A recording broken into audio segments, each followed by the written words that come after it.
Մեդիա կենտրոնը շարունակում է իր աշխատանքը ուղիղ եթերում եւ այս պահին մեր հյուրն է քաղաքական վերլուծաբան Գևորգ Մելիքյանը։ Պարոն Մելիքյան, ամփոփելով թերևս արդեն մենք անցնում ենք հաջորդ օրը, արդեն ամսի 6-ին ենք մոտենում եւ ամփոփելով օրը ընտրական,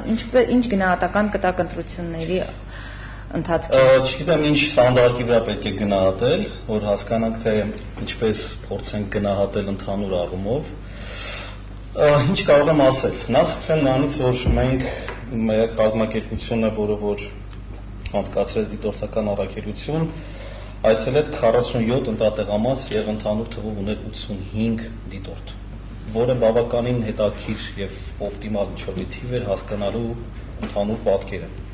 Բայց ես դրա վրա չեմ ուզում կանգ առնել, ինչու, որովհետեւ եւ նաեւ հետեւելով ձեր ուղիղ եթերները, վերլուծությունները, ոմանք շատ կոշտ են գնահատում ընտրությունները, ոմանք ավելի մեղմացնում են, ոմանք գտնում են, որ լրիվ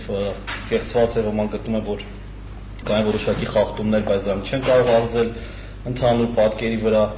Մի բան կարող եմ ասել, որ ինձ մոտ տպավորություն է ստեղծում, որ մենք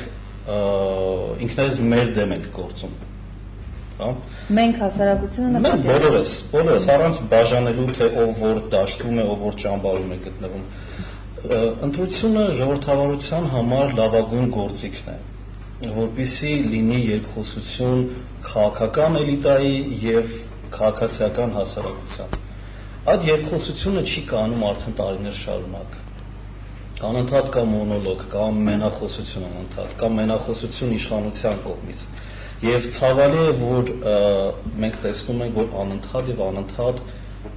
կրկնվում է նույն սցենարը։ Իսկ այս սցենարի կրկնությունը չեմ կարծում, որ իսկապես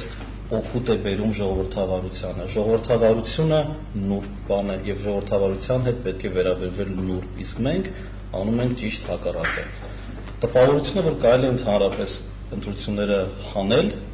եւ պարզապես նշանակել այս կամ այն մարդուն, այս կամ այն պաշտոնի, որովհետև մենք չունենք ոչ մի փոփոխություն տարիներ շարունակ, քաղաքական այն կուսակցությունը, այն ուժը, որին ինչ-որ մի ձևով հաջողվում է գալ իշխանության, ոչ ընտրության միջոցով, այլևս երբևէ չի ուզում հրաժարվել այդ իր դիրքից։ Մի բան, որը որ այդքան էլ ժողովրդավարության սկզբունքներին համահունչ չէ։ Եվ ընդհանուր եթե գնահատեմ, պիտի ասեմ, որ դեռ շատ ես տեսա, որ շատ տարբեր եւ լրագրողները, որոնք իսկապես կեց են, դուք բոլորը շատ օպերատիվ արձագանքելով, օպերատիվ ներկայացնելով նորություններ ասած չեմ լինի։ Եվ կային կուտակումներ, շատ չափազանց շատ, կային տարբեր ուղղորդումներ, կային ուղղակի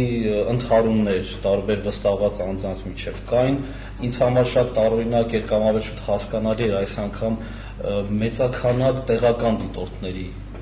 ներկայությունը, որոնք ավելի շատ աջակցում էին այս կամ այն քաղաքական ուժին, քան դիտորդական առաքելություն են իրականացում։ Առանց անուններ նշելու մեզ այստեղ երևույթն է հետաքրքիր։ Տպավորություն էր, որ նախագահական ընտրությունից հետո, երբ հարց դրվեց միջազգային դիտորդների, այսպես ասած, իրենց հավաստիությունը, թե որքանով է այդ դիտորդների կարծիքները հավաստի կամ որքանով կարելի է հենվել, միտը չէ որ մենք ունենք նաև տեղական դիտորդներ, ապա այս անգամ տեսնում ենք, որ մենք շատ տեղական դիտորդներ, որոնք ուղղակի ստեղծում են այդ պատրանքը, որ կա դիտորդական առաքելություն, եւ այն ես վստահ եմ, որ այդպես էլ երևի կլինի, այն դիտորդական առաքելությունները, որոնք որ բացասական կգնահատեն այս ընտրությունները, նրանց կհակադարձեն այն դիտորդների գնահատականներով, որոնք որ շատ դրական են։ Ասում են, ասում են հիմա էլ դիտորդների մեջ է։ Գնահատական կար այդպեսի։ Մենք դիտորդական արեցինք առաքելություն 47 ընտրատեղամասում, ես պիտի ասեմ, որ ուղղակի այդ խաղային հեղինակությունների ներկայությունը, գիտեք, կարծեք տպավորությունը, որ ամեն անգամ իշխանությունները, ինչպես որ մայիսի 9-ի զորահանդեսի ժամանակ ի ցույց է դնում իր ամբողջ արսենալը, ինչ ունի հնարավոր տարբերակներ, այդ 40-50 հոգի կուտակված դիմացը եւ բոլոր ինչ որ թանկարժեք մեքենաներով, ոսկից, վզնոցներով եւ այլն, որոնք վստահ են, որ այդ տիպի մարդիկ հաստատ որ այսպես ժողովրդավարության մոլուցքով չի, որ վառված գալիս են ընտրությունների, ինչ որ ուրիշ բաներ կա։ Հետո չակերտավոր շատ մեծ հոգատարություն նկատվեց այս անգամ տարեցների հանդեպ, կույրերի հանդեպ, որոնց ուղղակի ինչ որ երիտասարդներ այսպես սպասել են տարիներ շարունակ այսօրվան, որ պետք է կարողանան այդ տարեցներին ուղղակի գրկեն եւ բերեն եւ համոզեն բոլորին, որ իրենք ի վիճակի չեն ընտրել, դրա համար իրենք ստիպված են լինելու ուղղակի իրենց խնդրանքը կատարել եւ իրենց փոխարեն ընտրություն անել։ Եվ այլն, այսինքն անընդհատ այս ուղղակի մենք ինքներս մեզ չպիտի խաբենք, մենք որևէ մեկի համար չենք անում սա, մենք մեզ համար ենք անում։ Փաստը ցույց է տալիս, որ այս մեթոդով, եթե մենք անընդհատ ենք շարժվում, ժողովրդավարությունը տուժում է, ժողովրդավարությունը դրանից չի շահում, սա պետք է դաս լինի բոլորի համար։ Թե չէ հնարավոր է, կարելի է նաև այսպես անցկացնել, ինչու՞ չէ, դա կոչվում է մինիմալ ժողովրդավարություն, երբ կա նոմինալ, այսպես ասած, ժողովրդավարություն, երբ ունենք ընտրություն, ունենք քաղաքական կուսակցություններ, բայց բովանդակային մասը ուղղակի բացակայում է։ Պարոն Մելիքյան, այնքան ամփոփ ներկայացրեցիք իրավիճակը, որ շատ շնորհակալ եմ, ուղղակի ամփոփեցիք մեր ամբողջ օրվա գնահատականները։ Այո, շնորհակալություն։ Ես հիշեցնեմ, որ վերլուծությունը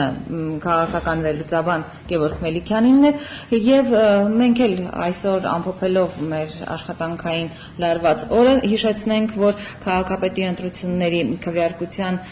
ընթացքում մեդիա կենտրոնը աշխատեց, հրավիրեց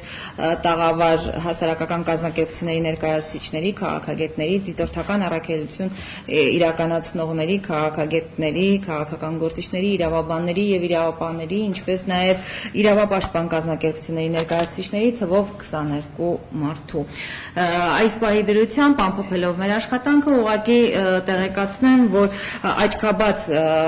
ծրագրի իրականացրած ուսումնասիրությունների արդյունքում այս պահին ունենք որոշակի ամփոփիչ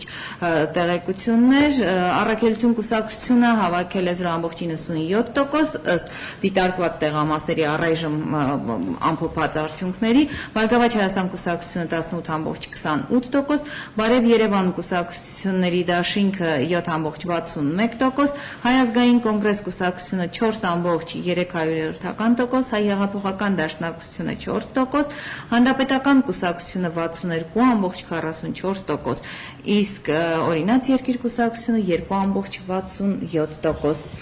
Այսքանը, իսկ վաղը մեդիա կենտրոնը իր աշխատանքը կսկսի ժամը 14-ին, դիտորդական առաքելություն իրականացրած հասարակական կազմակերպությունների ներկայացուցիչներ կհյուրընկալվեն մեր տաղավարում, ապա ժամը 15-ին Հայ ազգային կոնգրեսի ներկայացուցիչ Զոյա Թադևոսյանը, իսկ 16-ին Ժառանգություն կուսակցության անդամ Սյոպա Սաֆարյանը։ Ցտեսություն, կհանդիպենք վաղը։